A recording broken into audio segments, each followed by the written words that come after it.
नमस्कार दोस्तों, स्वागत है आप सभी लोग का। दोस्तों आज हम देखने वाले हैं ज्ञान बिंदु जीएस एकेडमी की तरफ से हमारा बिहार दरोगा का प्रैक्टिस सेट निकाला गया है। और ये जो हमारा प्रैक्टिस सेट दोस्तों क्वेश्चन बैंक के तौर पे निकाला गया है। 2008 से लेकर के 2022 तक जितना भी आपका बिहार दरोगा का एग्ज़ाम हुआ है, प्री मेंस जितना भी शिफ्ट का हुआ है, सभी इसमें इंक्लूड किया गया है। और इसका डिस्कशन बहुत ही बेहतर तरीके से इस पर लिखा गया है। अगर आप इस बुक का डिस्कशन भी अच्छे से तरीके से आप याद कर लेते हैं तो आपका 50% तैयारी तो इस किताब से ही हो जाएगा। तो आप सभी लोगों से उम्मीद करेंगे कि आप पूरा वीडियो को देखेंगे और एक एक पॉइंट को अच्छे से ध्यान से समझेंगे। इसमें देखिए कल हमने क्या किया है, मतलब 1 और 2 सेट हमने ऑलरेडी अपलोड कर दिया है। अगर आप नहीं देखे हैं देख लीजिएगा, मैंने इसका प्लेलिस्ट जो है बना दिया है। आज हम देखेंगे इसका सेट नंबर 3 देखेंगे। तो चलिए वीडियो को शुरू करते हैं। आज का पहला प्रश्न क्या है देख लेते हैं। तो ये रहा हमारा सेट नंबर 3। ये आपका है 15 अप्रैल 2018 का एक ही पाली में जो एग्जाम हुआ था उसी का ये क्वेश्चन पेपर है। पहला प्रश्न हमारा है कि भारत पर आक्रमण करने वाला जो पहला मुसलमान था वो कौन था। तो पहला मुसलमान की बात करते हैं तो मोहम्मद बिन कासिम था। आंसर हमारा यहाँ पे बी सही उत्तर हो जाएगा। देखिए भारत पर आक्रमण करने वाला पहला मुस्लिम शासक जो था मोहम्मद बिन कासिम था, जिसने 712 ईस्वी में सिंध पर विजय पाई थी। उस समय जो है सिंध का जो शासक था दाहिर था। कौन था? दाहिर। यूनानी शासक, देखिए मकदूनियाई शासक सिकंदर का भारत पर आक्रमण जो है लगभग 326 ईसा पूर्व में हुआ था। महमूद गजनी ने भारत पर प्रथम आक्रमण जो है 1000 ईस्वी में किया था। महमूद गजनी ने भारत पर 17 बार करीबन आक्रमण किया है। तैमूर लंग ने सुल्तान जो कि नासरुद्दीन महमूद तुगलक के समय 1398 ईस्वी में दिल्ली पर आक्रमण किया था। स्कंदगुप्त के शासनकाल में 457 ईस्वी में होड़ों का जो है आक्रमण हुआ था। ये भी पॉइंट आपको याद रखना है। मोहम्मद गोरी की बात कर रहे हैं तो मोहम्मद गोरी ने भारत पर पहला आक्रमण जो है 1175 ईस्वी में मुल्तान के विरुद्ध किया था। मोहम्मद गोरी का जो दूसरा आक्रमण हुआ है 1178 ईस्वी में पाटन यानी गुजरात पर हुआ। यहाँ के जो शासक था दोस्तों भीम द्वितीय ने गौरी को पराजित किया था। भीम द्वितीय ने गौरी को पराजित किया था। मोहम्मद बिन तुगलक शेख अलाउद्दीन का शिष्य था। वह सल्तनत काल का पहला शासक था जो अजमेर में शेख मोइनुद्दीन चिश्ती की दरगाह पर गया था। मोहम्मद बिन तुगलक ने अपनी राजधानी जो है दिल्ली से देवगिरी में स्थानांतरित की और उसका नाम जो है दौलताबाद रखा था। बाबर जो है मुगल वंश का संस्थापक था। ये भी पॉइंट आप याद रखेंगे। नेक्स्ट है कि महात्मा गांधी का जन्म जो है कहाँ पे हुआ था। देखिए पूरा प्रश्न आप देखेंगे, चाहे वो 1 घंटा का बने चाहे वो 1.5 घंटा का। मैं आपकी तरफ से प्रयास कर रहा हूँ क्योंकि आपका कमेंट बहुत अधिक था कि सर कितना भी लंबा वीडियो बने आप पूरा डिस्कशन कराइए। तो आपका भी ये काम बनता है कि आप पूरा वीडियो को देखें क्योंकि आप सभी लोग के लिए ही मैं मेहनत कर रहा हूँ। ठीक है, इसका आंसर जो है हमारा 1869 जो है इसका सही उत्तर हो जाएगा। आप समझते हैं इनके बारे में। महात्मा गांधी का जन्म जो है 2 अक्टूबर 1869 ईस्वी में गुजरात के पोरबंदर नामक स्थान पर हुआ था। उनके पिता का जो नाम था दोस्तों करमचंद गांधी एवं माता का नाम पुतलीबाई थी। गांधी जी 9 जनवरी 1915 को दक्षिण अफ्रीका से भारत वापस आए। रविन्द्रनाथ टैगोर ने महात्मा गांधी को चंपारण सत्याग्रह के दौरान जो है महात्मा की उपाधि जो है प्रदान किया था। महात्मा गांधी ने गोपाल कृष्ण गोखले को अपना राजनीतिक गुरु मानते हैं। और पुस्तक की बात करते हैं तो हिंद स्वराज, नवजीवन, यंग इंडिया, ये महात्मा गांधी का ही ये सब पुस्तक है। अब आते हैं क्वेश्चन नंबर 3 पे। विख्यात सोमनाथ मंदिर को किसने नष्ट किया था। जो सोमनाथ मंदिर है दोस्तों महमूद गजनवी के द्वारा ये नष्ट किया गया था। आंसर हमारा ऑप्शन नंबर ए हो जाएगा। देखिए महमूद गजनवी का सबसे चर्चित आक्रमण जो था आपका 1025 ईस्वी में सोमनाथ मंदिर यानी सौराष्ट्र पर हुआ। इस मंदिर की लूट में उसे करीबन 20 लाख दिनार की संपत्ति जो है हाथ लगी थी। महमूद गजनवी ने भारत पर 17 बार आक्रमण किया था। ये पॉइंट याद रखेंगे। सोमनाथ की रक्षा में सहायता करने के कारण जो है अहिंदवाड़ा के शासक पर महमूद ने आक्रमण किया। गुलाम वंश की जो स्थापना है 1206 ईस्वी में कुतुबुद्दीन ऐबक यानी शासनकाल की बात करते हैं तो 1206 से लेकर के 1210 ईस्वी में किया गया था। वह गौरी का गुलाम था। आगे प्रश्न है कि हर्षवर्धन के साम्राज्य के समय जो चीनी पर्यटक भारत आया था वह कौन था। तो आपका था दोस्तों ऑप्शन नंबर बी ह्वेनसांग यानी हेनसुआंग इसका सही उत्तर हो जाएगा। देखिए ह्वेनसांग हर्षवर्धन के शासनकाल में भारत आया था। वह बिहार में नालंदा जिला स्थित नालंदा विश्वविद्यालय में अध्ययन करने तथा भारत में बौद्ध ग्रंथों को एकत्र कर ले जाने के लिए आया हुआ था। इसका जो भ्रमण है वृत्तांत CU की नाम से प्रसिद्ध है। इसने हर्षकालीन समाज, धर्म तथा राजनीतिक एवं भारतीय संस्कार के बारे में जो है वर्णन किया है। फाहियान की बात करते हैं तो यह चीनी यात्री गुप्त नरेश चंद्रगुप्त द्वितीय के दरबार में आया हुआ था और वही इत्सिंग को भी देखेंगे साथ में। तो यह 7वीं शताब्दी में भारत आया तथा नालंदा एवं विक्रमशिला विश्वविद्यालय का जो है वर्णन किया है। नेक्स्ट, दिल्ली चलो का नारा जो है किसने दिया था? देखिए, दिल्ली चलो का नारा जो है दोस्तों ये सुभाष चंद्र बोस यानी AC बोस के द्वारा ये दिया गया था। आंसर हमारे यहाँ पे 5वें का A सही उत्तर हो जाएगा। कुछ नारा दिया गया है जो कि इंपॉर्टेंट है आपके लिए, जैसे दिल्ली चलो का नारा सुभाष चंद्र बोस, पूर्ण स्वराज आराम हराम है जवाहरलाल नेहरू के द्वारा, करो या मरो हे राम भारत छोड़ो आंदोलन या फिर भारत छोड़ो जो है महात्मा गांधी के द्वारा दिया गया था। मेरे सिर पर लाठी का एक एक प्रहार जो है अंग्रेजी शासन के ताबूत की कील साबित होगा, ये लाला लाजपत राय के द्वारा मतलब ये सब नारा दिया गया है। तुम मुझे खून दो मैं तुम्हें आज़ादी दूंगा, ये सुभाष चंद्र बोस के द्वारा ये नारा दिया गया था। आगे हमारा क्वेश्चन नंबर 6 है, बोल रहा है कि भारत की बुलबुल किसे कहा जाता है? भारत की बुलबुल की बात करते हैं तो सरोजिनी नायडू को कहा जाता है। आंसर हमारा यहाँ पे B हो जाएगा। देखिए, भारत की प्रथम महिला राज्यपाल की बात करते हैं सरोजिनी नायडू, जो कि उत्तर प्रदेश की थी, उत्तर प्रदेश। विजया लक्ष्मी पंडित की बात करते हैं, संयुक्त राष्ट्र संघ की प्रथम महिला भारतीय राजदूत थी। अरुणा आसफ अली भारतीय स्वतंत्रता सेनानी की थी, यानी सेनानी थी।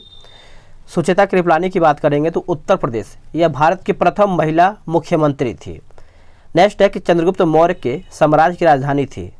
आंसर हो जाएगा ऑप्शन नंबर C पाटलिपुत्र। क्या हो जाएगा? पाटलिपुत्र इसका सही उत्तर हो जाएगा। मौर्य वंश का संस्थापक जो है चंद्रगुप्त मौर्य का जन्म जो है 345 ईस्वी यानी ईसा पूर्व में हुआ था। जस्टिन ने चंद्रगुप्त मौर्य को सेंड्रोकोट्स कहा, जिसकी पहचान जो है विलियम जोन्स ने चंद्रगुप्त मौर्य से किया है। मगध की राजधानी जो है दोस्तों गिरिब्रज यानी राजगृह थी। द्वितीय बौद्ध संगीति जो है 383 ईसा पूर्व में वैशाली में हुआ था। इसके अध्यक्ष की बात करते हैं तो सवाकामी थे, ठीक है। और शासनकाल की बात करते हैं तो कालाशोक। बौद्ध धर्म के संस्थापक जो थे गौतम बुद्ध को बोध गया में ज्ञान की प्राप्ति हुआ था। नोट कीजिएगा, सभी पॉइंट आपके लिए इंपॉर्टेंट है। राजतरंगिणी में कलहड़ ने जिस राज्य का वर्णन किया था वह राज्य कौन सा है? तो ये आपका हो जाएगा दोस्तों कश्मीर का, यहाँ पे वर्णन किया गया था। राजतरंगिणी में ये कलहड़ के द्वारा वर्णन किया गया था। पढ़ते हैं, देखिए, राजतरंगिणी कलहड़ द्वारा रचित एक संस्कृत ग्रंथ है। इसमें कश्मीर का इतिहास वर्णित है जो महाभारत काल से आरंभ होता है। मगध, देखिए, मगध के सबसे प्राचीन वंश का संस्थापक जो था आपका बृहद्रथ था। कलिंग पूर्व भारत में गंगा से गोदावरी तक विस्तृत एक शक्तिशाली साम्राज्य था, ठीक है। और कौशल जो है प्राचीन भारत के 16 महाजनपदों में से एक था। इसकी प्रथम राजधानी जो है अयोध्या और द्वितीय राजधानी जो है आपका श्रावस्ती थी। नेक्स्ट है क्वेश्चन, मुगल वंश की स्थापना भारत में हुआ था कब? तो ये 1526 में हुआ था। आंसर हमारा यहाँ पे B सही उत्तर हो जाएगा। देखिए, बात करेंगे हम कि मुगल वंश का जो संस्थापक था आपका बाबर था और इसकी स्थापना जो है 1526 ईस्वी में हुआ था। पानीपत का प्रथम युद्ध जो है 21 अप्रैल 1526 ईस्वी को बाबर व इब्राहिम लोदी के बीच हुआ था, जिसमें बाबर जो है जीता था, विजयी हुआ था। पॉइंट को नोट करते चलिएगा। और भी कुछ इसमें पॉइंट दिया गया, जैसे खानवा का जो युद्ध हुआ था 17 मार्च 1527 ईस्वी को बाबर एवं राणा सांगा के बीच में हुआ था, जिसमें बाबर जो है विजयी हुआ था। चंदेरी का युद्ध याद रखेंगे 29 जनवरी 1528 ईस्वी को मेदिनी राय एवं बाबर के बीच में हुआ था, जिसमें बाबर जो है विजयी हुआ था। घाघरा का युद्ध जो है 6 मई 1529 को अफगानों एवं बाबर के बीच हुआ था, जिसमें बाबर जो है विजयी हुआ था। यानी बहुत सारा जो युद्ध जो है बाबर जीता था। सिखों के गुरुओं में गुरु गोविंद सिंह थे कौन? तो ये आपका उत्तर हो जाएगा ऑप्शन नंबर D। ये 10वें गुरु थे, जो कि सिख में अगर हम गुरु की बात करते हैं टोटल 10 गुरु हुए थे, ठीक है। आंसर हमारा यहाँ पे याद रखेंगे। अब इसको समझते हैं अच्छे तरीके से। देखिए, सिख के कुल 10 गुरु हुए जो निम्न प्रकार से दिए गए। जैसे गुरु नानक की बात करते हैं तो 1469 से लेकर के 1539 तक इसका शासनकाल था इनका, और सिख धर्म के प्रवर्तक माने जाते हैं। गुरु अंगद देव 1539 से लेकर के 1552 ईस्वी तक इनका कार्यकाल माना जाता है, और गुरुमुखी लिपि के जनक भी माने जाते हैं ये। गुरु अमरदास की बात करते हैं तो 1552 से लेकर के 74 तक इनका कार्यकाल है और गुरु प्रसार हेतु 22 गद्दी का निर्माण जो है अमरदास के द्वारा ही किया गया था। गुरु रामदास 1574 से लेकर के 1581 के बीच इनका कार्यकाल माना जाता है और अमृतसर के संस्थापक कौन है? गुरु रामदास है। गुरु अर्जुन देव 1581 से लेकर के 1606 ईस्वी तक इनका कार्यकाल है और स्वर्ण मंदिर का निर्माण जो है गुरु अर्जुन देव ने ही करवाया था। गुरु हरगोविंद सिंह 1606 से लेकर के 45 तक इनका कार्यकाल है। अकाल तख्त की स्थापना इन्हीं के द्वारा किया गया था। गुरु हर राय 1645 से लेकर के 61 तक और उत्तराधिकारी युद्ध में भाग लिए थे ये गुरु हर राय। आगे है गुरु हरकिशन 1661 से लेकर के 64, जो कि इनका अल्पव्यवस्था में ही इनका मृत्यु हो गया था चेचक वगैरह होने के कारण। गुरु तेग बहादुर की बात करते हैं तो 1664 से लेकर के 75 के बीच में इनका कार्यकाल है। औरंगजेब की धार्मिक नीतियों का मुख्य विरोध किया एवं मुगलों के विरुद्ध जो है करतारपुर का युद्ध लड़ा। 1675 ईस्वी में उसे जो है यानी उन्हें जो है औरंगजेब ने फांसी दे दी थी। अब आखिरी में जो हमारे आते हैं गुरु गोविंद सिंह, इनका जो कार्यकाल है 1675 से लेकर के 1708 तक इनका कार्यकाल माना जाता है। तो देखिए इतना आप गुरु के बारे में भी देख लिए हैं, तो यही बोल रहा हूँ कि पूरा वीडियो देखिए। और उससे पहले आप सब लोग को हम बता दें कि बिहार दरोगा के लिए टारगेट बैच स्टार्ट किया गया है। जो ये सब क्लास आपका चल रहा है इसका PDF जो है वहाँ पे डिस्कशन के माध्यम से दिया जा रहा है। तो ये व्हाट्सअप नंबर है 8756546533। आप इस पर बिहार दरोगा लिखिएगा और आप सभी लोग को टारगेट बैच में कैसे जुड़ना है, क्या करना है, सभी इन्फॉर्मेशन जो है वहाँ पे आपको दे दिया जाएगा। तो 11 नंबर प्रश्न हमारा है कनिष्क राजा थे, तो ये थे आपके कुषाण वंश के था, यानी कुषाण वंश के राजा थे। आंसर हमारा यहाँ पे सी हो जाएगा। पढ़ते हैं। देखिए कनिष्क के 78 ईस्वी में शक संवत चलाया जो उसने राज्यारोहण की तिथि है। शक संवत भारत सरकार द्वारा प्रयोग में लाया जाता है। चौथी बौद्ध संगीति जो है कनिष्क के शासनकाल में कुडनकुलम यानी कश्मीर में वसुमित्र की अध्यक्षता में हुआ था। वासुदेव कुषाण वंश का अंतिम शासक था, ये पॉइंट याद रखेंगे। देखिए गुप्त वंश की बात करते हैं। श्री गुप्त वंश का संस्थापक था। मौर्य वंश, मौर्य राजवंश की जो स्थापना है चंद्रगुप्त मौर्य ने किया था। पाल वंश की बात करते हैं तो पाल वंश का जो संस्थापक था गोपाल यानी 750 ईस्वी में किया था। इस वंश की जो राजधानी थी दोस्तों मुंगेर थी। कहाँ पे? मुंगेर। सूफी संत ख्वाजा मोइनुद्दीन चिश्ती का उर्स यहाँ पर बनाया जाता है। तो इसका देखिए आंसर हमारा यहाँ पे सी हो जाएगा। सूफी संत ख्वाजा मोइनुद्दीन चिश्ती का उर्स जो है अजमेर शरीफ पर बनाया जाता है जो राजस्थान में स्थित है। अजमेर जो है हिंदू एवं मुसलमानों का तीर्थ स्थान है। चिश्ती सिलसिले के संस्थापक जो थे दोस्तों अबू अहमद अब्दाल चिश्ती थे, लेकिन भारत में इसका प्रचार प्रसार जो है ख्वाजा मोइनुद्दीन चिश्ती ने किया था। उनका मुख्य केंद्र जो था दोस्तों अजमेर था। कहाँ पे था? अजमेर। ख्वाजा मोइनुद्दीन चिश्ती को मोहम्मद गोरी ने सुल्तान उल हिंद यानी हिंद के आध्यात्मिक गुरु की उपाधि जो है प्रदान किया था। शेख हमीदुद्दीन नागौरी और शेख कुतुबुद्दीन बख्तियार काकी ख्वाजा मोइनुद्दीन चिश्ती के शिष्य थे। फतेहपुर सीकरी की बात करते हैं तो फतेहपुर सीकरी एक नगर है जो कि मुगल सम्राट अकबर ने सन 1571 में बसाया था। बिहार शरीफ भारत के बिहार राज्य में स्थित नगर है। बिहार शरीफ का पुराना नाम जो है आपका उदंतपुरी, जिसे उदंतपुरी भी कहा जाता है। आगरा, देखिए आगरा जो है भारतीय राज्य जो है उत्तर प्रदेश में यमुना नदी के तट पर स्थित एक नगर है जो 1504 ईस्वी में आगरा को सिकंदर लोदी ने बसाया था। शाहजहां की बात करते हैं तो शाहजहां ने आगरा उत्तर प्रदेश में ताजमहल का निर्माण जो है किया था। नेक्स्ट है अशोक महान पुत्र थे। जो अशोक थे दोस्तों आपके बिंदुसार के। आंसर हमारा यहाँ पे बी सही उत्तर हो जाएगा। देखिए अशोक महान बिंदुसार के पुत्र थे। अशोक की माता का नाम जो की बात करके देंगे सुभद्रांगी हो जाएगा और दिव्यावदान के अनुसार अशोक 269 ईस्वी में पूर्व में मगध की राजगद्दी पर बैठा। राजगद्दी पर बैठने के समय जो है अशोक अवंती यानी उज्जैन का राज्यपाल था। बात करेंगे भाब्रू अभिलेख में अशोक ने स्वयं को मगध का राजा बताया है। पुराणों में अशोक को अशोक वर्धन कहा जाता है। अशोक वर्धन। भारत में शिलालेख का प्रचलन जो है सर्वप्रथम अशोक ने ही किया था। अशोक के शिलालेख में ब्राह्मणी, खरोष्टी, ग्रीक एवं अरमाइक लिपि का जो है प्रयोग हुआ है।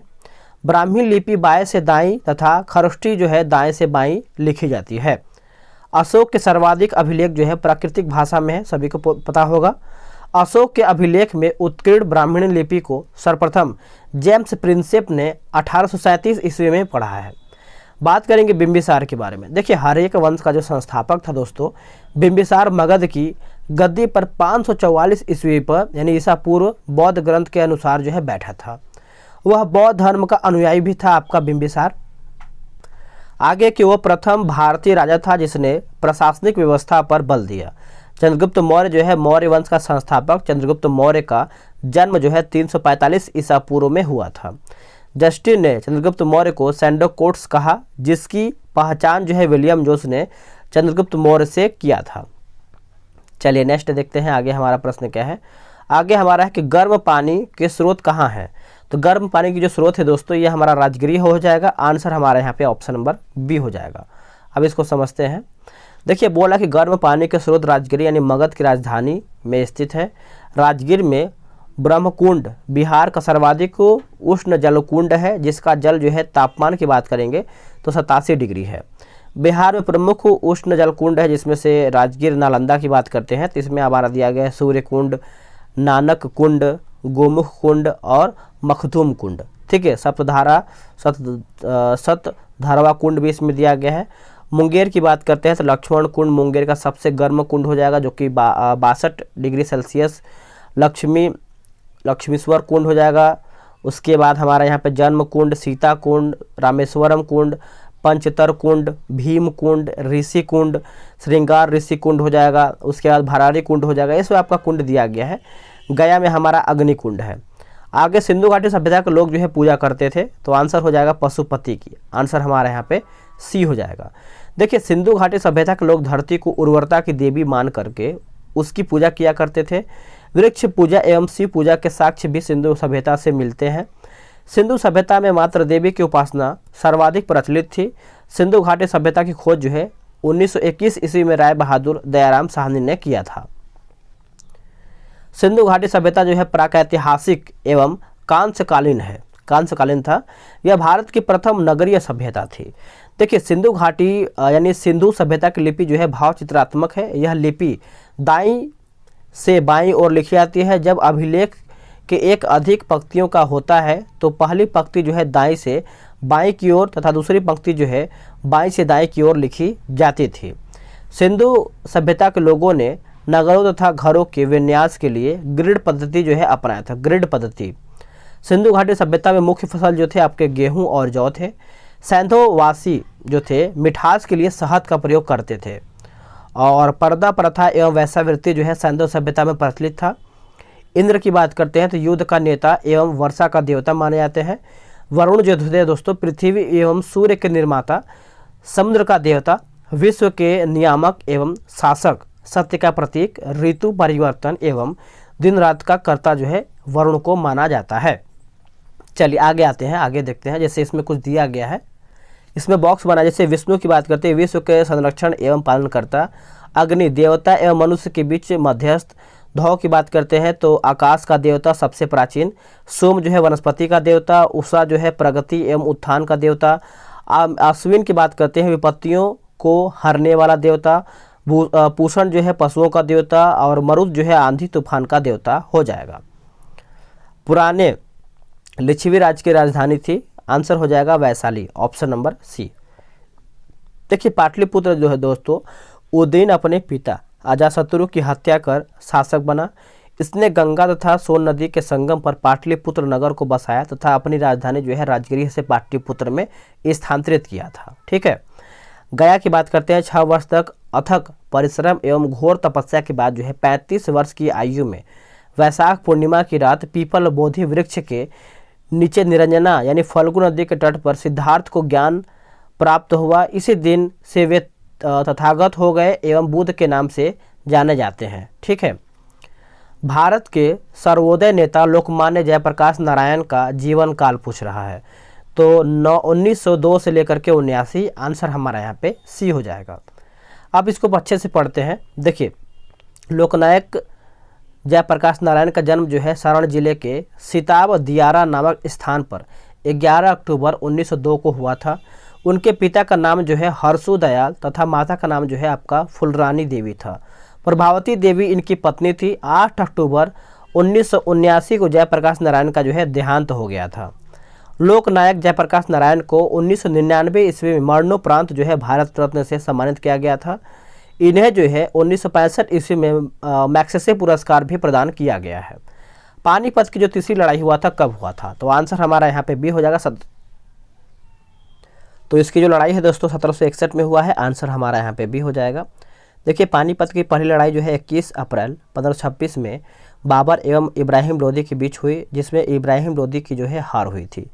पानीपत की दूसरी लड़ाई जो है 5 नवंबर 1556 ईस्वी में अकबर एवं हेमू के बीच में हुआ था, जिसमें हेमू की हार हुई थी। और बालाजी बाजीराव के समय में ही पानीपत का तीसरा युद्ध हुआ था, जो कि 14 जनवरी 1761 ईस्वी में हुआ था, जिसमें मराठाओं की हार हुई। इस बार यानी इस हार को नहीं सह पाने के कारण जो है बालाजी की मृत्यु जो है 1761 में हो गया था। पृथ्वी अपनी धुरी पर घूमती है। आंसर हो जाएगा 23 घंटे 56 मिनट 4 सेकेंड। ऑप्शन हमारे यहाँ पे क्या हो जाएगा? ऑप्शन नंबर सी हो जाएगा। देखिए गति यानी पृथ्वी की गति दो प्रकार की होती है, घूर्णन गति होता है और परिक्रमण गति होता है। ठीक है, घूर्णन गति की बात करते हैं। पृथ्वी अपने अक्ष पर पश्चिम से पूर्व दिशा में 23 घंटे 56 मिनट और 4 सेकंड में घूमती है। इसे पृथ्वी की घूर्णन गति कहा जाता है। इसके परिभ्रमण दैनिक गति भी इसे कहते हैं। इसके कारण जो है दिन व रात की घटना जो है होती है। परिक्रमण या वार्षिक गति, देखिए पृथ्वी को सूर्य की परिक्रमा करने में अर्थात अपनी कक्षा का चक्कर लगाने में 365 दिन 5 घंटे 48 मिनट तथा 46 सेकंड लगते हैं। पृथ्वी की इस गति को परिक्रमण गति कहते हैं। इस गति के कारण जो है ऋतु परिवर्तन होते हैं। पृथ्वी आकार में 5वां सबसे बड़ा ग्रह है। यह सौरमंडल का एकमात्र ग्रह है जिस पर जीवन है। इसका एकमात्र उपग्रह की बात करते हैं चंद्रमा। सूर्य से पृथ्वी की दूरी जो है 149.6 मिलियन किलोमीटर है। ठीक है, आकार एवं बनावट दृष्टि से बात करते हैं तो पृथ्वी जो है शुक्र के समान है। जल की उपस्थिति के कारण जो है इसे नीला ग्रह भी कहा जाता है। आगे देखेंगे, आगे हमारा प्रश्न है कि ग्रह को सूर्य की परिक्रमा करने में 88 दिन लगता है, वह है कौन सा? तो ये हमारा हो जाएगा ऑप्शन नंबर बी, बुध ही इसका सही उत्तर हो जाएगा। देखिए शुक्र की बात करते हैं, यह पृथ्वी का निकटतम सबसे चमकीला एवं सबसे गर्म ग्रह है। इसे सांझ का तारा या भोर का तारा कहा जाता है, क्योंकि यह जो है शाम में पश्चिम दिशा में तथा सुबह में जो है पूरब की दिशा में आकाश में दिखाई पड़ता है। इसे पृथ्वी के भग्नी ग्रह भी कहते हैं, भग्नी। और इसका घनत्व जो है आकार एवं व्यास पृथ्वी के समान है। इसके पास जो है कोई उपग्रह नहीं होता है शुक्र के पास। शुक्र जो है दोस्तों सूर्य के परिक्रमा करने में 255 दिन लगाता है। मंगल की बात करते हैं, इसे लाल ग्रह कहते हैं और इसका रंग जो है लाल आयरन ऑक्साइड के कारण होता है। यह अपनी धुरी पर 24 घंटे में एक बार पूरा चक्कर लगाता है। इसके 2 उपग्रह हैं, जबकि फोबोस हैं और डिमोस हैं। ठीक है, मंगल के सूर्य की परिक्रमा करने में इसे 687 दिन लगते हैं। बुध जो है यह सूर्य का सबसे नज़दीकी ग्रह है, जो सूर्य निकलने के 2 घंटा पहले जो है दिखाई पड़ता है। चलिए नेक्स्ट देखिए, वीडियो को पूरा देखिएगा और अगर आपको वीडियो पसंद आ रहा है तो कम से कम वीडियो को लाइक करके जाइएगा, क्योंकि कहीं ना कहीं जब आप वीडियो को लाइक करते हैं तो लगता है कि आप सपोर्ट कर रहे हैं और आपके लिए और बेहतर से बेहतर प्रयास किया जाए। ठीक है, यह सबसे छोटा व सबसे हल्का ग्रह है। इसके पास जो है कोई उपग्रह नहीं है। यह सूर्य की परिक्रमा सबसे कम समय में पूरा करता है, अर्थात यह सौरमंडल का सर्वाधिक तेज कक्षीय गति वाला ग्रह है। वरुण जो है इसकी खोज जो है 1846 ईस्वी में जर्मनी खगोलज्ञ जोहान गाले ने किया था। ठीक है, आगे क्या है, आगे प्रश्न देखेंगे। यह हरे रंग का ग्रह है, यानी यह हरे रंग के प्रकाश को उत्सर्जित करता है। इसके चारों ओर अति शीतल मीथेन का बादल जो है छाया हुआ है। इसके उपग्रहों में ट्राइटन जो है प्रमुख है। सूर्य की परिक्रमा करने में इसको 116.8 वर्ष जो है लगता है, बहुत अधिक समय। जो राज्य नहर सिंचाई पर सर्वाधिक आश्रित है वह कौन सा है? तो यह हमारा हो जाएगा option number B, Uttar Pradesh. चलिए आगे देखते हैं कि नहरों द्वारा देश के कुल सिंचित क्षेत्र का सर्वाधिक विस्तार जो है उत्तर प्रदेश में है। इसके अलावा जो है मध्य प्रदेश, आंध्र प्रदेश, हरियाणा, पंजाब, बिहार आदि राज्यों में भी नहरों से सिंचाई होती है। वर्तमान समय में जो है कुआं और नलकूप भारत में सिंचाई का प्रमुख साधन है, याद रखेंगे। जैसे हमारा कुआं नलकूप जो है 55.9%, नहर से आपका 31.4%, तालाब से 6.1 और अन्य स्रोत की बात करते हैं तो 6.6 हो जाएगा। भारत में सिंचाई का मुख्य साधन जो है नहर है और पंबा सिंचाई परियोजना केरल के पंबा नदी पर स्थित है। इंदिरा गांधी नहर को सतलज नदी से जल मिलता है। यह भारत की सबसे लंबी सिंचाई नहर है। आगे कि भारत के सुदूर पूर्व में जो देश सर्वाधिक लंबी सीमा बनाते हैं वो कौन सा है? तो ये हमारा हो जाएगा ऑप्शन नंबर बी, म्यांमार इसका सही उत्तर हो जाएगा। तो चलिए आगे देखते हैं, उस शहर का देशांतर क्या है जहां का स्थान समय जो है 6 बजे शाम है जबकि ग्रीनविच समय जो है 4 बजे शाम है? आंसर हमारा हो जाएगा 23 डिग्री पूर्व, ऑप्शन नंबर हमारा यहाँ पे ए सही उत्तर हो जाएगा। देखिए किसी स्थान की कोणीय दूरी प्रधान या मध्योत्तर के पूर्व या पश्चिम में होती है, देशांतर कहलाती है। 0 डिग्री देशांतर लंदन के ग्रीनविच से होकर के गुजरता है। आगे हमारा प्रश्न पॉइंट है, पृथ्वी 24 घंटे में 360 डिग्री घूम जाती है, अतः 1 डिग्री देशांतर की दूरी तय करने में 4 मिनट का समय लगता है। अब यदि ग्रीनविच पर 4 बजे हैं तो वह स्थान जहां 6 बजे हैं इसका देशांतर जो है ज्ञात करने के लिए समय के अंतर यानी मिनट में को 4 से भाग दे करके प्राप्त किया जा सकता है। जैसे यहाँ पे दिया गया है 120 मिनट ऊपर लिखेंगे, 4 से भाग बराबर यहाँ पर 30 डिग्री देशांतर आपका निकल के आ जाएगा। चूंकि समय आगे है अतः यह 30 डिग्री पूर्व देशांतर होगा। ठीक है, आगे हमारा प्रश्न क्या है, इनमें से कौन इस्पात प्लांट से युक्त नहीं है? आंसर हो जाएगा ऑप्शन नंबर डी, सिंदरी जो है इसका सही उत्तर हो जाएगा। पढ़ते हैं, देखिए द्वितीय पंचवर्षीय योजना जो कि 1956 से लेकर के 61 के बीच में इसका माना जाता है के दौरान जो है राउरकेला, भिलाई तथा दुर्गापुर में लौह इस्पात संयंत्र स्थापित किए गए। साथ ही निरंजन लोकोमोटिव, सिंदरी उर्वरक कारखाना, इंटीग्रल कोच फैक्ट्री आदि भी इस योजना के काल के दौरान जो है स्थापित किए गए हैं। आगे है गारो जनजाति है। देखिए गारो आपका हो जाएगा ऑप्शन नंबर सी, मेघालय जो है इसका सही उत्तर हो जाएगा। अब इसको समझते हैं। देखिए भारतीय संविधान का अनुच्छेद 342 का संबंध जो है अनुसूचित जनजातीय से है। इसमें अनुसूचित जनजातियों को परिभाषित करते हुए कहा गया है कि इनमें वे जनजातीय संप्रदाय या जनजातीय और जनजातीय समुदाय के समूह या वर्ग शामिल होंगे जिसे राष्ट्रपति सार्वजनिक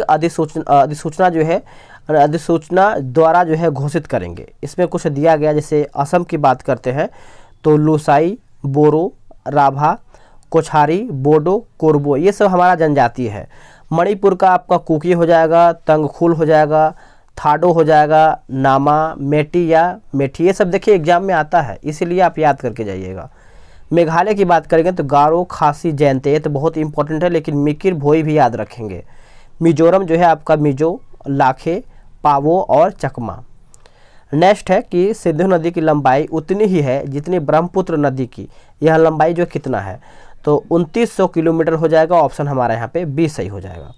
देखिए सिंधु नदी की कुल लंबाई जो है 2880 किलोमीटर है। इसका मात्र 20% ही पानी जो है भारत द्वारा प्रयोग किया जाता है।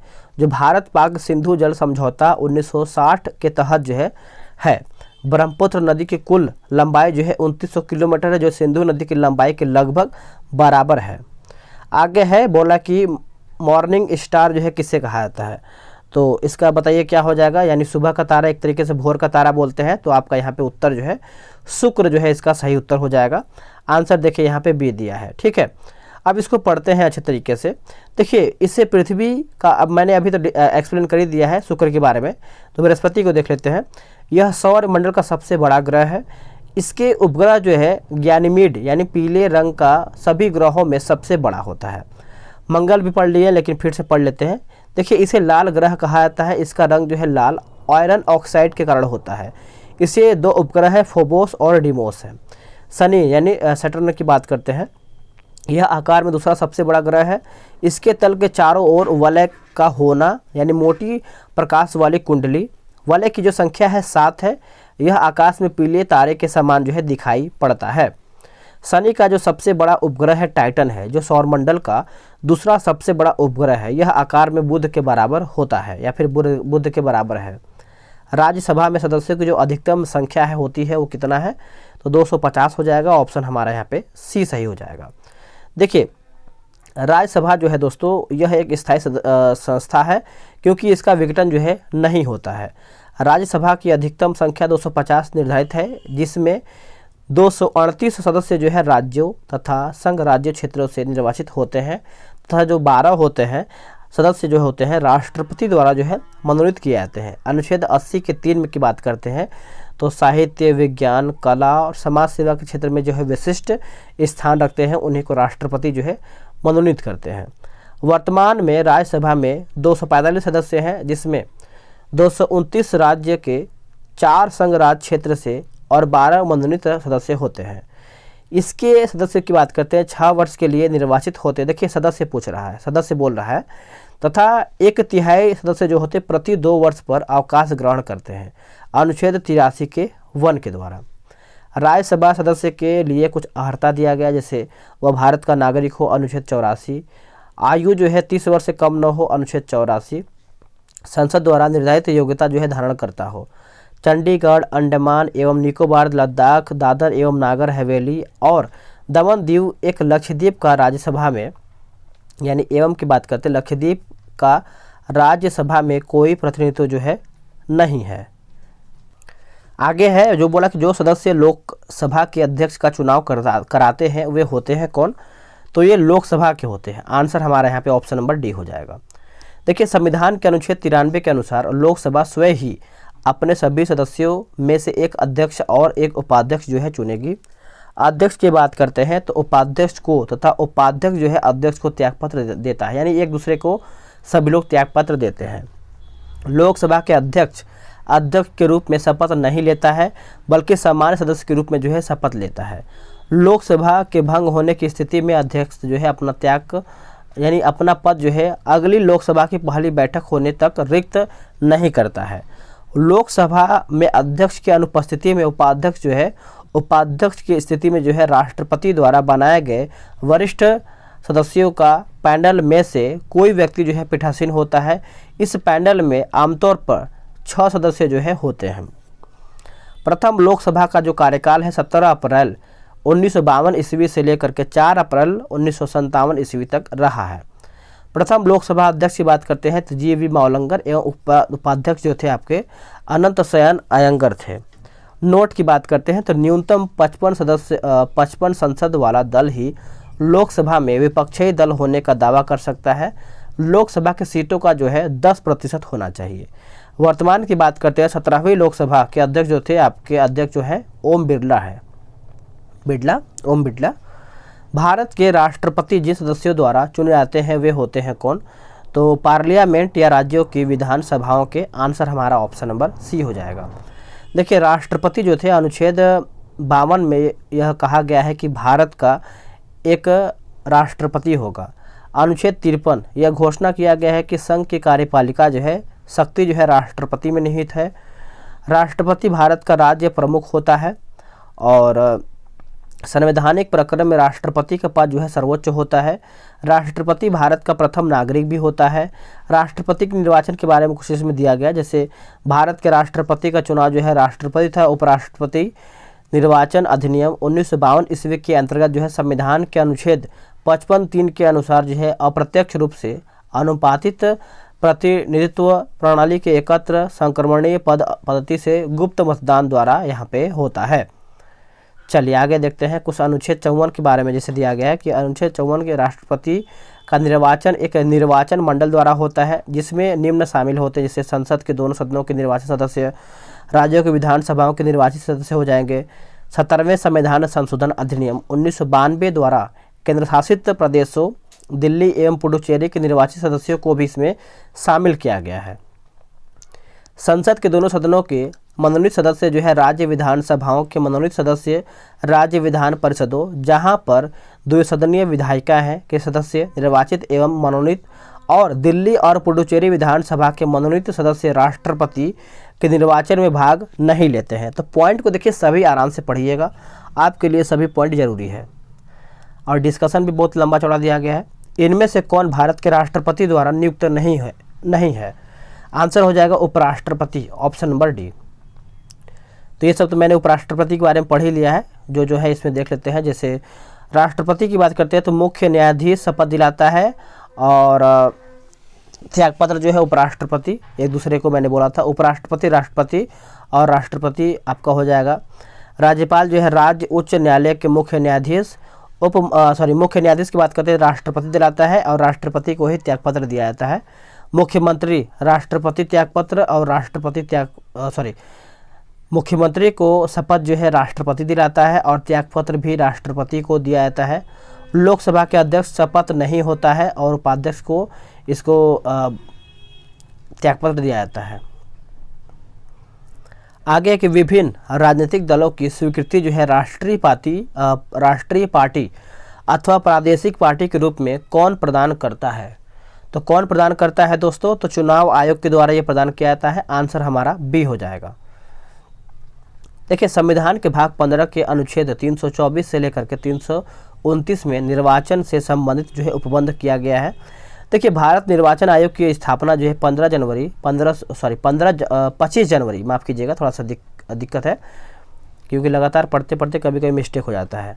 फिर से पढ़ते हैं। भारत निर्वाचन आयोग की जो स्थापना है 25 जनवरी 1950 ईस्वी को हुआ था। यह एक स्थायी संवैधानिक निकाय है।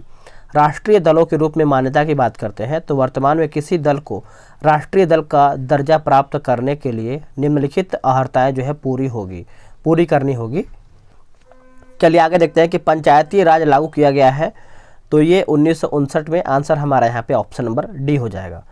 पढ़ते हैं। देखिए, पंचायती राज का शुभारंभ जो स्वतंत्र भारत में 2 अक्टूबर 1959 ईस्वी को भारत के प्रथम मुख्य प्रधानमंत्री जवाहरलाल नेहरू के द्वारा राजस्थान के नागौर जिला में हुआ था तथा दूसरा जो है आंध्र प्रदेश में 11 अक्टूबर 1959 ईस्वी को लागू किया गया था।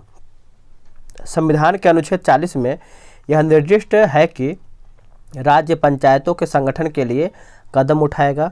पंचायत को यदि किसी विधि के अधीन पहले ही विघटित नहीं कर दिया जाता है तो उसकी अवधि जो है अपने समय अधिवेशन के लिए जो है नियत तारीख से 5 वर्ष होगा, अनुच्छेद 243 में। ठीक है, ये सब तो देख लेते हैं। हम आगे देखते हैं। जैसे इसका गठन वगैरह जरूरी है आपके लिए, ये हम देख लेते हैं। पंचायती राज पर प्रमुख समितियाँ, जैसे समिति की बात करते हैं, बलवंत राय मेहता समिति 1957, माफ़ कीजिएगा 1957। अशोक मेहता समिति जो है 1967। देखिए फिर से पढ़ते हैं, थोड़ा सा मिस्टेक हो रहा है बार बार। बोल रहा है कि बलवंत राय मेहता समिति जो है 1957 सही है, गठन हुआ था। अशोक मेहता समिति जो है 1977 में। GBK राव समिति जो है 1985 और LM सिंघवी समिति जो है 1986 में हुआ था। 85 और 86 अलग अलग हुआ है। और PK थुंगन समिति जो है आपका 1988 में हुआ था। ठीक है, चलिए नेक्स्ट देखते हैं। आगे हमारा प्रश्न है कि उपचुनाव कराया जाता है तो ये आपका हो जाएगा कभी भी। ये कभी भी आपका उपचुनाव जो है हो सकता है, कराया जा सकता है। भारत के उपराष्ट्रपति का चुनाव करने वाले सदस्य होते हैं। आंसर हो जाएगा पार्लियामेंट में। क्या हो जाएगा? पार्लियामेंट में। देखिए जो इम्पोर्टेंट है उसको देख लेते हैं। अनुच्छेद 66 के अनुसार उपराष्ट्रपति का निर्वाचन संसद के दोनों सदनों के सदस्यों से मिलकर के बनने वाले निर्वाचक गण के सदस्यों द्वारा अनुपातित प्रतिनिधित्व पद्धति के अनुसार जो है एकल संक्रमणीय मत द्वारा जो है होगा और ऐसे निर्वाचन में मतदान जो है गुप्त होगा। इसमें विधानसभाओं के सदस्य जो है इसमें शामिल नहीं होते हैं। ठीक है, आगे है कि भारत का उपराष्ट्रपति राज्यसभा का पदेन सभापति होता है आर्टिकल 64 के द्वारा। ये सब तो छोड़ ही देते हैं क्योंकि ये सब तो आपको पता ही होगा। ये पढ़ते हैं मंत्रिमंडल। देखिए मंत्री जो है 3 प्रकार के होते हैं, कैबिनेट मंत्री, राज्य मंत्री एवं उप मंत्री। प्रधानमंत्री एवं कैबिनेट मंत्री को मिला करके जो है मंत्रिमंडल निर्माण होता है। भारतीय नागरिकों के मौलिक कर्तव्य है। आंसर हो जाएगा ऑप्शन नंबर सी 11 मौलिक कर्तव्य हो जाएगा। आप इसको अच्छे से याद रखेंगे। देखिए भारतीय नागरिकों के मौलिक कर्तव्यों की जो संख्या है 11 है। मौलिक कर्तव्य मूल संविधान का भाग नहीं था, इन्हें जो है सरदार स्वर्ण सिंह समिति यानी गठन जो है 1976 की सिफारिश पर 42वें संविधान संशोधन अधिनियम 1976 द्वारा जो है संविधान में जोड़ा गया है। ठीक है, वर्तमान में इनकी संख्या जो है 11 है। इसे 4 क के अनुच्छेद 51 क के तहत जो है रखा गया है। मौलिक कर्तव्य याद रखेंगे। चलिए, ये सब मौलिक कर्तव्य के बारे में दिया गया है तो आपको पता ही होगा किस तरीके से क्या है। आगे देख लेते हैं। भारतीय संविधान के अनुसार संघ का कार्यपालिका जो है अध्यक्ष कौन होता है? तो ये आपका होता है ऑप्शन नंबर बी, राष्ट्रपति होता है। कौन होता है? राष्ट्रपति। देखिए, अनुच्छेद 53 में यह घोषणा किया है कि संघ की कार्यपालिका जो है शक्ति राष्ट्रपति में निहित होगा। राष्ट्रपति भारत का राज्य प्रमुख होता है। राष्ट्रपति जो है संघ का कार्यकारी अध्यक्ष होता है और संवैधानिक पदक्रम में राष्ट्रपति का पद जो है सर्वोच्च होता है। राष्ट्रपति भारत का प्रथम नागरिक होता है। प्रधानमंत्री अनुच्छेद 75 प्रधानमंत्री की नियुक्ति जो है राष्ट्रपति करेगा और प्रधानमंत्री की सलाह पर अन्य मंत्रियों की नियुक्ति जो है करेगा। आगे है कि attorney general of India Bharat का महान्यायवादी अनुच्छेद 76 भारत सरकार को विधि संबंधित विषयों पर सलाह देता है। राज्यपाल संविधान के अनुसार राज्यपाल राज्य का संवैधानिक प्रमुख होता है। यह दोहरी भूमिका निभाता है, राज्य के प्रमुख के रूप में, केंद्र सरकार के प्रतिनिधि के रूप में। आगे है कि मुख्य न्यायाधीश के अतिरिक्त उच्चतम न्यायालय में न्यायाधीशों की संख्या होता है। आंसर हो जाएगा ऑप्शन नंबर सी, 30 इसका सही उत्तर हो जाएगा। देखिए, संविधान में भाग 5 के अनुच्छेद 124 से 47 तक उच्चतम न्यायालय के उपबंधों का उल्लेख है। उच्चतम न्यायालय का यहाँ पे उद्घाटन जो है 28 जनवरी 1950 ईस्वी को किया गया था। अनुच्छेद 124(1) अनुसार की बात करते हैं तो प्रारंभ में उच्चतम न्यायालय में एक मुख्य न्यायाधीश एवं 7 अन्य न्यायाधीश थे, परंतु इसी अनुच्छेद में संसद को न्यायाधीशों की संख्या जो है बढ़ाने की शक्ति प्रदान किया गया है। 1956 ईस्वी में संसद ने अन्य न्यायाधीशों की संख्या जो है 10 निश्चित किया गया है, जो कि 1960 में 13, 1977 में 17 और 1986 में 25 वर्ष और 2019 में 331 हो जाएगा। 2009 ईस्वी में केंद्र सरकार ने उच्चतम न्यायालय की कुल न्यायाधीशों की संख्या जो है 26 से बढ़ाकर के 31 कर दिया है। सर्वोच्च न्यायालय न्यायाधीशों की संख्या जो है संशोधन विधेयक 2019 द्वारा सर्वोच्च न्यायालय में एक मुख्य न्यायाधीश तथा 33 अन्य न्यायाधीश हैं। देखिए, उच्चतम न्यायालय का प्रत्येक न्यायाधीश जो है राष्ट्रपति द्वारा जो है नियुक्त किया जाता है, याद रखेंगे। चलिए आगे देखते हैं कि भारत के प्रथम गवर्नर जनरल कौन थे? तो आंसर हो जाएगा Lord William Bentinck, option number D. पढ़ते हैं। देखिए, लॉर्ड विलियम बेटिंग जो है 1828 से लेकर के 1835 ईस्वी तक, फिर 1833 ईस्वी के चार्टर एक्ट द्वारा बंगाल के गवर्नर जनरल को भारत का गवर्नर जनरल जो है बना दिया गया था। इस प्रकार भारत का पहला गवर्नर जनरल जो है लॉर्ड विलियम बेटिंग हुआ। वारेन हेस्टिंग्स 1774 से 85 यह बंगाल का पहला गवर्नर जनरल था। आगे देखते हैं। लॉर्ड कॉर्नवालिस 1786 से 93 इसे भारत में सिविल सेवा का जनक जो है माना जाता है। इसने बिहार में स्थायी बंदोबस्त जो है लागू किया। चलिए आगे देखते हैं। बोला कि उच्चतम न्यायालय के न्यायाधीश के अवकाश ग्रहण की उम्र क्या है? आंसर हो जाएगा 65 वर्ष, ऑप्शन नंबर सी सही इसका उत्तर हो जाएगा। बहुत लंबा चौड़ा दे दिया गया है। भारत में राष्ट्रीय आय लेखा किसके द्वारा जो है प्रकाशित किए जाते हैं? तो आंसर हो जाएगा केंद्रीय सांख्यिकी संगठन, ऑप्शन हमारा यहाँ पे डी सही उत्तर हो जाएगा। भारत में कुल सिल्क वस्त्रों का लगभग जो है 50% जो है उत्पादन करने वाला राज्य कौन सा है दोस्तों?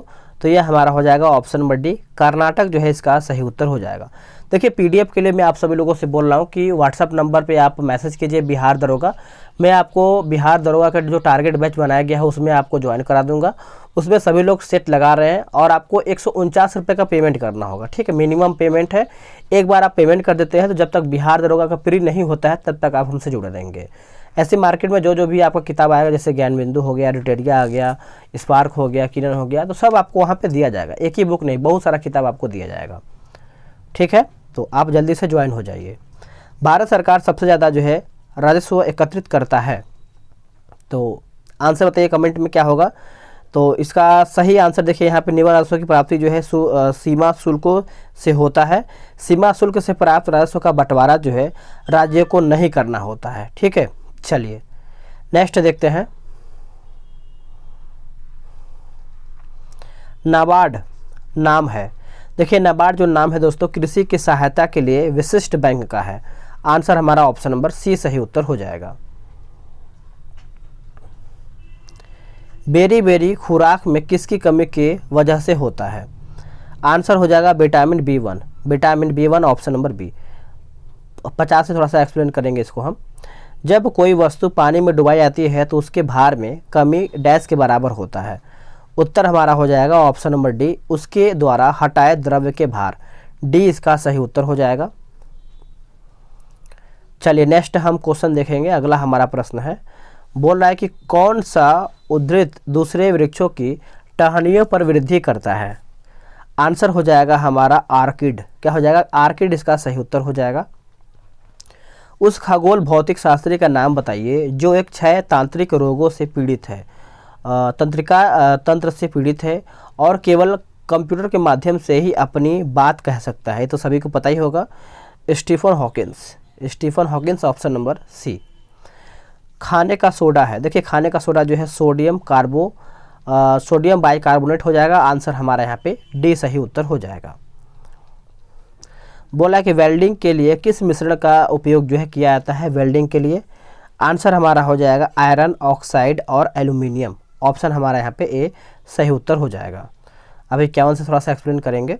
प्लास्टर ऑफ पेरिस POP देखते होंगे आप घर में सेलिंग वगैरह में करवाते हैं। आंसर हमारा हो जाएगा ऑप्शन नंबर बी, याद रखेंगे। ठीक है, परमाणु के नाभिक में डैश होते हैं। देखिए परमाणु के नाभिक में प्रोटॉन व न्यूट्रॉन होते हैं।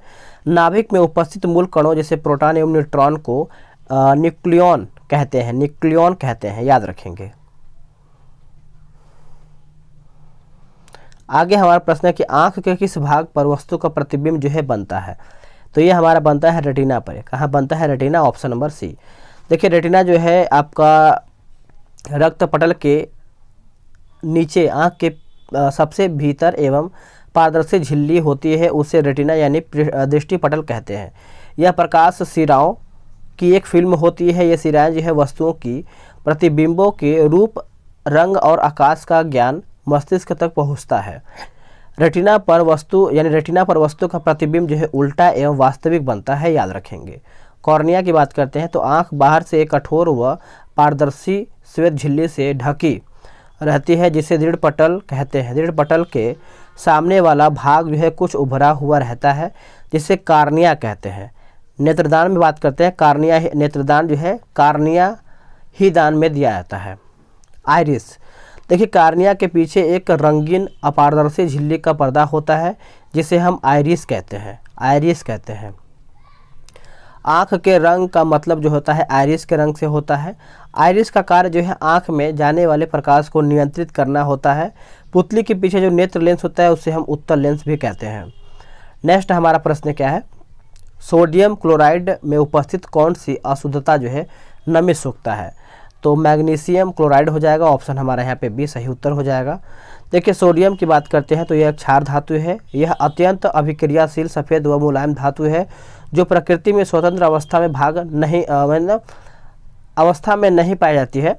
यौगिक के रूप में मुख्यतः बात करते हैं सोडियम क्लोराइड का NaCl, सोडियम कार्बोनेट का Na2CO3, सोडियम नाइट्रेट का NaNO3, सोडियम सल्फेट की बात करते हैं तो Na2SO4, 10H2O आदि के रूप में यहाँ पे पाया जाता है। उसके बाद मैग्नीशियम दिया गया, इसका परमाणु क्रमांक जो है 12 है। यह मुख्यतः मैग्नीशियम सल्फेट व मैग्नीशियम क्लोराइड के यौगिक के रूप में यहाँ पे पाया जाता है। ठीक है, चलिए फास्फोरस का कौन सा अयस्क नहीं है? आंसर हो जाएगा option number D, granite. Granite इसका सही उत्तर हो जाएगा। आगे है कि 72 किलोमीटर प्रति हावर के वेग का अर्थ पूछ रहा है। उत्तर हो जाएगा 20 मीटर प्रति सेकंड। ऑप्शन नंबर सी सही उत्तर हो जाएगा। कौन सी भौतिक मात्रा जो है जड़त्व का मापन है? आंसर हो जाएगा द्रव्यमान। Option number B. गतिज ऊर्जा का समीकरण कौन सा है? उत्तर हो जाएगा ऑप्शन नंबर ए, याद रखेंगे। नेक्स्ट हमारा प्रश्न क्या है? बोल रहा है कि कौन सा अंग पाचित भोजन में विषैले पदार्थों का अवशोषण जो है करता है, तो ये हमारा लीवर करता है, ऑप्शन नंबर डी। मूल द्वारा वनस्पतिक प्रवर्धन इसमें होता है, sweet potato, option number C. इसी को आई थिंक हम शकरकंद भी कहते होंगे। आगे हमारा प्रश्न क्या है, बोला कि विद्युत अपघटनीय प्रक्रिया से कौन सा तत्व जो है नहीं प्राप्त होता है, तो लोहा जो है नहीं प्राप्त होता है, आंसर हमारा यहाँ पे डी सही उत्तर हो जाएगा। आगे है किस यौगिक का अणु संहति जो है 40 है, तो ये हमारा हो जाएगा NaOH, NaOH इसका सही उत्तर हो जाएगा। कितने अणु एक मोल के बराबर होते हैं, उत्तर हो जाएगा ऑप्शन नंबर ए, याद रखेंगे। आगे है कि पेस मेकर संबंधित है किससे, पेस मेकर जो है हमारा हृदय से संबंधित है, किससे, हृदय, ऑप्शन नंबर सी। चलिए आगे देखते हैं, आगे हमारा प्रश्न क्या है। देखिए इसका डिस्कशन बहुत तगड़ा दिया गया है, मतलब अच्छा दिया है, बहुत लंबा दिया गया है, तो आप वीडियो के थ्रू अच्छे से पढ़ेंगे PDF के थ्रू तो आपके लिए बहुत बेहतर होगा, ठीक है। नहीं जैसे 2 घंटा का वीडियो से कम नहीं बनेगा, तो इसीलिए बोला कि टारगेट बैच में ज्वाइन हो जाइए आप सभी लोग। सूर्य से आती हुई पराबैंगनी किरणों से कौन हमें बचाता है, आंसर हो जाएगा हमारा O3। व्हाट्सअप नंबर फिर से लिख लीजिए 8756546533, इसका स्क्रीनशॉट ले लीजिए, आराम से मैसेज कीजिएगा, बिहार दरोगा लिख के सेंड कर दीजिएगा। आगे कि बांध के जल में कौन सी ऊर्जा जो है संग्रहित है, उत्तर हो जाएगा स्थितिज, याद रखेंगे स्थितिज। नेक्स्ट है कि पुष्प में द्विनिषेचन के पश्चात गुणसूत्र की संख्या पूछ रहा है, तो उत्तर क्या होगा बताइएगा। इसका उत्तर देखिए यहाँ पे सी हो जाएगा, त्रिगुणित, क्या हो जाएगा, त्रिगुणित जो है इसका सही आंसर हो जाएगा। नेक्स्ट है कि जीवित कोशिकाओं की प्रक्रिया का नियंत्रित करता है, उत्तर हो जाएगा न्यूक्लियस, क्या हो जाएगा, न्यूक्लियस इसका सही आंसर हो जाएगा। देख रहे हैं इतना लंबा चौड़ा। विभवांतर मापा जाता है, तो ये जो आपका होता है वोल्ट मीटर के द्वारा, किसके, volt meter, option number C सही उत्तर हो जाएगा। नेक्स्ट है कि कौन सा उपकरण जो है विद्युत ऊर्जा को यांत्रिक ऊर्जा में बदलता है, तो ये बदलता है आपका विद्युत मोटर, विद्युत मोटर, ऑप्शन नंबर सी। किस जीव में कसाभ पाया जाता है, आपका यूग्लिना हो जाएगा, ऑप्शन नंबर बी, यूग्लिना। रसोई गैस मुख्यतः डैश होता है, उत्तर हो जाएगा मीथेन, क्या हो जाएगा, मीथेन, ऑप्शन नंबर सी। रक्त का कौन सा घटक जो है शरीर के अंगों को ऑक्सीजन पहुंचाता है, तो ये आपका हो जाएगा RBC, क्या हो जाएगा, RBC, ऑप्शन नंबर डी।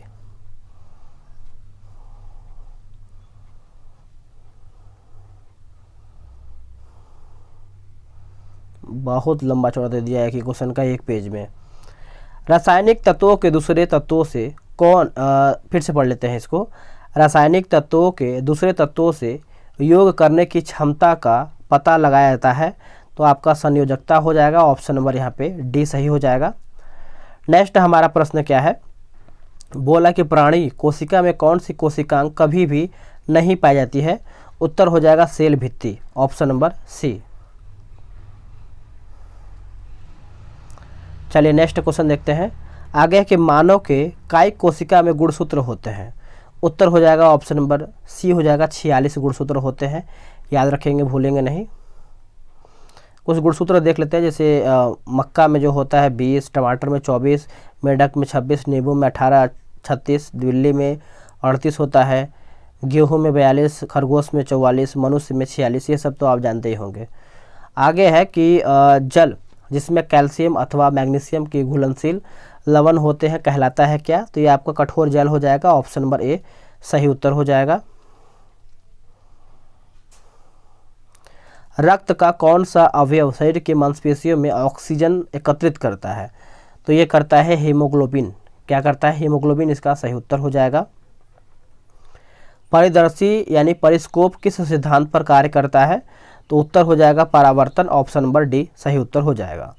वायुजीवी श्वसन के दौरान किसका पूर्ण ऑक्सीकरण जो है होता है, तो ये आपका हो जाएगा ऑप्शन नंबर डी, ग्लूकोज इसका सही उत्तर हो जाएगा। आवर्त सारणी किसने तैयार किया था, तो ये आपका हो जाएगा ऑप्शन नंबर डी, मेंडलीफ ने तैयार किया था। नेक्स्ट देख लेते हैं, स्लेट रूपांतरित रूप है किसका, तो ये सेल का हो जाएगा, किसका हो जाएगा, सेल, ऑप्शन नंबर ए। चलिए नेक्स्ट देख लेते हैं। आगे हमारा प्रश्न है कि बिहार के मुख्यमंत्री की नियुक्ति जो है किसने किया है, बिहार के राज्यपाल ने किया है, ऑप्शन हमारा सी सही उत्तर हो जाएगा। बिहार की द्वितीय राजभाषा कौन सा है? दूसरा भाषा, तो दूसरा है आपका हो जाएगा उर्दू। क्या हो जाएगा? दूसरा भाषा जो है उर्दू इसका सही उत्तर हो जाएगा। बिहार के उप मुख्यमंत्री अभी कौन है? तो उप मुख्यमंत्री की बात करते हैं तो सुशील कुमार मोदी हो जाएंगे। आंसर हमारा यहाँ पे बी सही उत्तर हो जाएगा। फरवरी 2017 में मनाए गए विश्व रेडियो दिवस का विषय क्या था? तो इसका हो जाएगा आप हैं रेडियो, आप हैं रेडियो। किस वैश्विक कार कंपनी ने भारत में अपने वाहनों की बिक्री बंद करने की घोषणा 18 मई 2017 को किया था? तो जनरल मोटर्स हो जाएगा। आंसर हमारा सी हो जाएगा। केंद्र सरकार द्वारा 30 मई 2017 को कितने रुपए का नया नोट जारी करने की घोषणा किया गया है? तो इसका सही उत्तर हमारा हो जाएगा ऑप्शन नंबर ए हो जाएगा, यानी 1 रुपये का। याद रखेंगे 1 रुपया।